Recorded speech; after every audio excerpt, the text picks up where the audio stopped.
स्थायी राजधानी बनाएंगे और पहले दिन से लेकर जिस दिन से सरकार गठित होगी उस दिन से वही सरकार चलेगी। गैरसैंण को स्थायी राजधानी बनाए जाने के गणेश गोदियाल के इस ऐलान पर कांग्रेस कायम रहेगी या नहीं रहेगी ये भविष्य बताएगा, लेकिन वर्तमान में 2027 के लिए एक नई सियासी लकीर जरूर खींच दी गई है। गणेश गोदियाल ने साफ साफ कह दिया है कि कांग्रेस की सरकार बनी तो पहले दिन से राजधानी गैरसैंण से ही चलेगी। अब सवाल इस बात को लेकर कि ये सिर्फ सियासी ऐलान है या फिर धरातल पर भी इसमें कोई हकीकत दिखेगी, क्योंकि गैरसैंण से ही ऐलान किया गया है। रामगंगा मेरा अभिमान, गैरसैंण मेरा स्वाभिमान नाम की यात्रा हरीश रावत ने शुरू की, जिसमें कांग्रेस के नेता कार्यकर्ता मौजूद रहे और यहीं से सवाल धामी सरकार से भी पूछे गए। धामी भाईजी कक्ष तुम्हारी,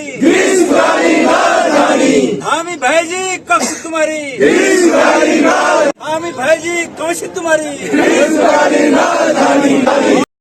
गैरसैंण राजधानी का मुद्दा राज्य आंदोलन के दौर से ही चला आ रहा है। राज्य आंदोलन की भावना यही थी कि उत्तराखंड की राजधानी गैरसैंण बने।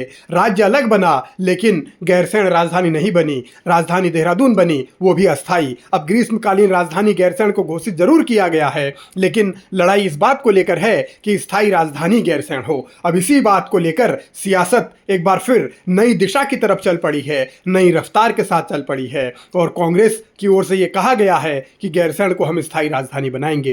कहा तो पहले भी जाता रहा है, लेकिन उस पर अमल अब तक हुआ नहीं। अब जबकि 2027 का चुनाव बहुत ज़्यादा दूर नहीं है, तो फिर कांग्रेस के नेता गणेश गोदियाल ने ये ऐलान किया है कि गैरसैंण को लेकर कांग्रेस का विजन क्या है, कांग्रेस की रूपरेखा क्या है, कांग्रेस की चाहत क्या है। स्थायी राजधानी बनाएंगे और पहले दिन से लेकर जिस दिन से सरकार गठित होगी उस दिन से वही सरकार चलेगी।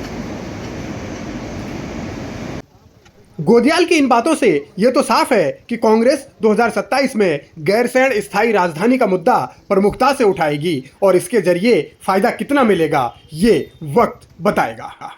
ये कार्यक्रम सिर्फ राजनीतिक कार्यक्रम नहीं है, ये कोई राजनीति से जुड़ा हुआ मसला नहीं है, हमारी अस्मिता से जुड़ा हुआ मसला है, हमारे सम्मान की लड़ाई का मसला है।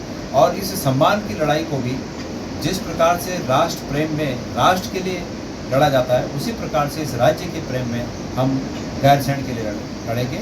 और गैरसैंण उत्तराखंड की राजनीति के केंद्र में हमेशा से रहा, लेकिन गैरसैंण की अनदेखी के आरोप हर सरकार पर लगते रहे। याद कीजिए 2012 से 2017 का वो दौर जब भारतीय जनता पार्टी विपक्ष में थी, अजय भट्ट नेता प्रतिपक्ष और प्रदेश अध्यक्ष दोनों हुआ करते थे। तब वो हर मंच से कहते थे कि गैरसैंण को हम स्थायी राजधानी बनाएंगे। लेकिन 17 के बाद भारतीय जनता पार्टी की 2017 में सरकार बनी, उसके बाद 22 में भी सरकार बनी। गैरसैंण स्थायी राजधानी तो नहीं, ग्रीष्मकालीन राजधानी जरूर कह दिया गया। अब गोदियाल ने भी वही दांव खेला है कि हम गैरसैंण को स्थायी राजधानी बनाएंगे, पहले दिन से वहीं से काम करेंगे। तो अब सवाल है कि यह भी सिर्फ सियासी शगुफा साबित होगा या फिर इसमें कोई सच्चाई होगी।